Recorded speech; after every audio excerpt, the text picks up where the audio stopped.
Right now, our first guest has lost her heart to a Starship Trooper, being the subject of some hot gossip, found herself as the object of a phantom's obsession, and has been described as one of the best-selling sopranos of all time. And judging by these hits, it's not hard to see why.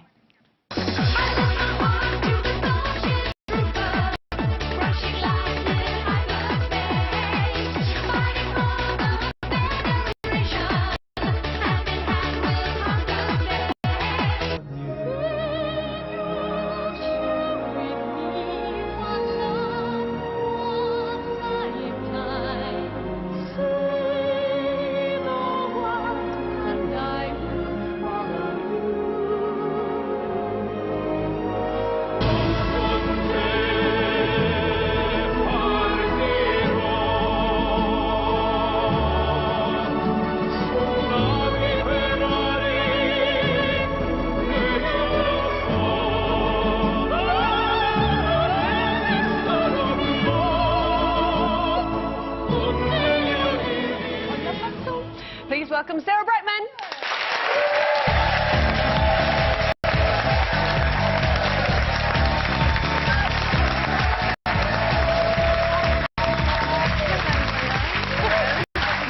Hello.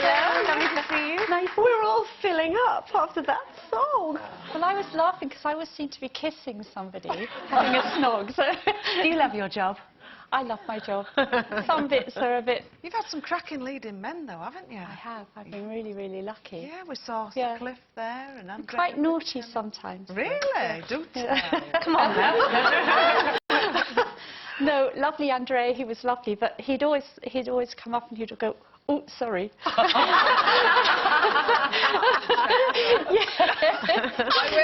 was definitely a ladies' man. Actually, I was reading about how you played a trick on one of your leading men, Michael Crawford, when you stood in a wrong place on the stage deliberately to wind him up. Yes, no, you're completely right. He was very particular and knew all of his moves. And one day he'd been lovely but a bit tricky, so I thought, OK, and I have no problem with moving around Lovely the but stage. a bit tricky. Yeah. You for me, it's driving you mad. No, but it's part of his character, you see, and so that's how he would be. So one day I just decided to go completely the opposite side of the stage and move around and do all sorts of things, and he was going like this, and it threw him completely, but it was fine. He's lovely. Do you have really fond memories when you look back through your career?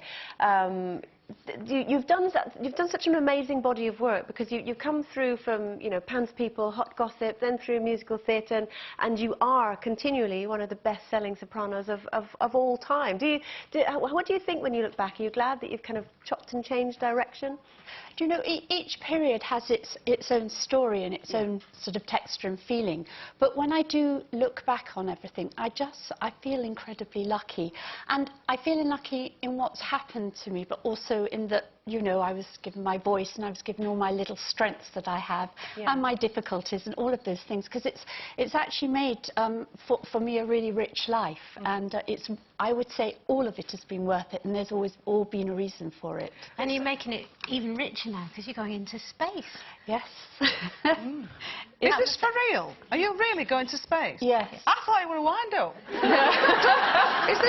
You've done all the practicing, haven't you? Yes, I've been wanting to go for years, and I was brought up through the 60s, and of course saw on a black and white TV screen the first man land on the moon, and it changed me. I started to actually understand at that point that human beings could do amazing things in their life and think out of the box, and I started to really work.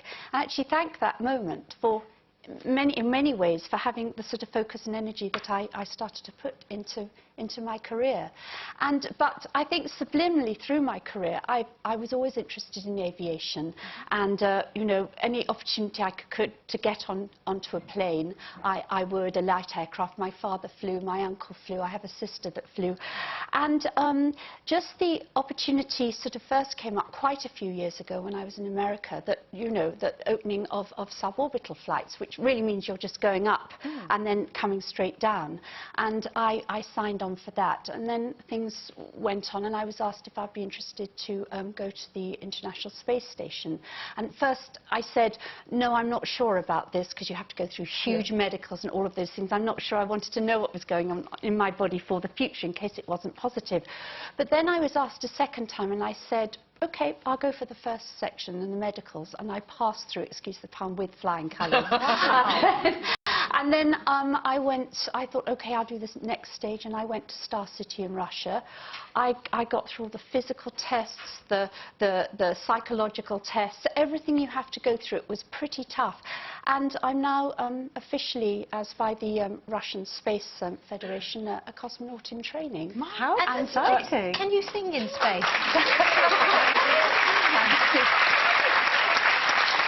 Sarah, can you sing in space? I was with an astronaut, actually, who was in the Mir station in Vienna the other day, and I asked this question. He said, yes, you can. He said the vanity aspect of how you will look if you're being filmed won't be great, because in zero gravity you look quite strange.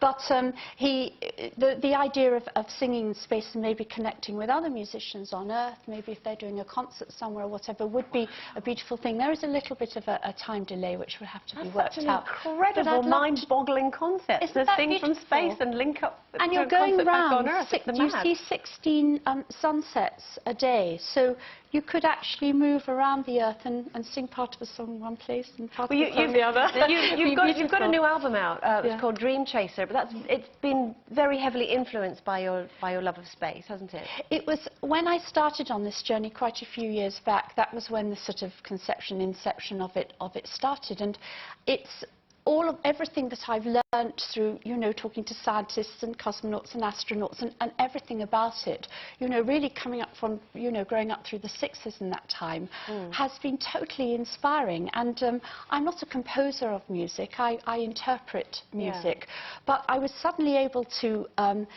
pick beautiful, expansive pieces which I wouldn't normally have gone towards. We've got a really good example of that, actually, because you've taken a song which is very well known, especially after last year, through the Jubilee, and this is your little twist on it. Let's take a look.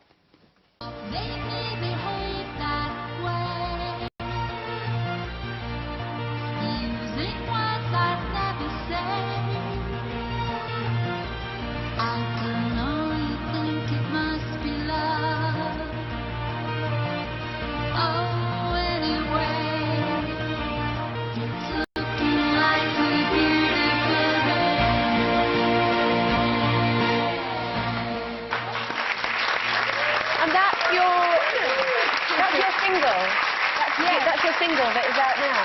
Yes. I mean, originally it was sung and written by Elbow, and I love the idea of it for this particular album, because how I took the lyrics was, it was really saying one small experience can last you a whole lifetime. And I know, as human beings, we have got greedy for experience, and sometimes we miss those smaller things which make up our life. So that was why I thought it would be a beautiful human thing to put on the album. That's the Festival of Holi, isn't it? It is, and I chose it because it is the festival of light, the festival of love. And in fact, the footage there was it was on West and the East, in that they celebrated also have a festival in Utah as well as in India. So it was a beautiful thing. Yeah. Sarah, I know Andrew Lloyd Webber, your ex-husband, pretty well, and he played not aspects of love, Love Never Dies to me when he'd written it. Right. And I just think it must have been so incredible to have been married to someone who wrote a musical especially for you. It was a lovely thing. It's funny, at the time you don't realise it, because it's all happening in the present and you're just going with it.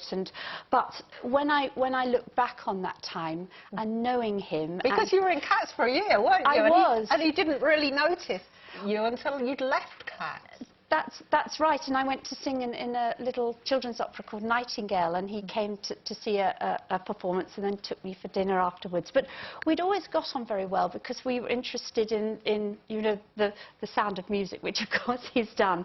And I had started up a little record company, and I'd put a single of a medley of pieces from the Sound of Music. So, and we liked the same composers. We loved Rachmaninoff and Puccini, and we could talk about lots of things. So there was always something between us, which was sweet. Fantastic. Yeah. Sarah, it's been so fascinating to talk to you today. Is it 2015 that you're going to be doing your space trip? Yes, that's the window for going up. Please come back after and tell us all about it. It's Sarah Brightman, everyone.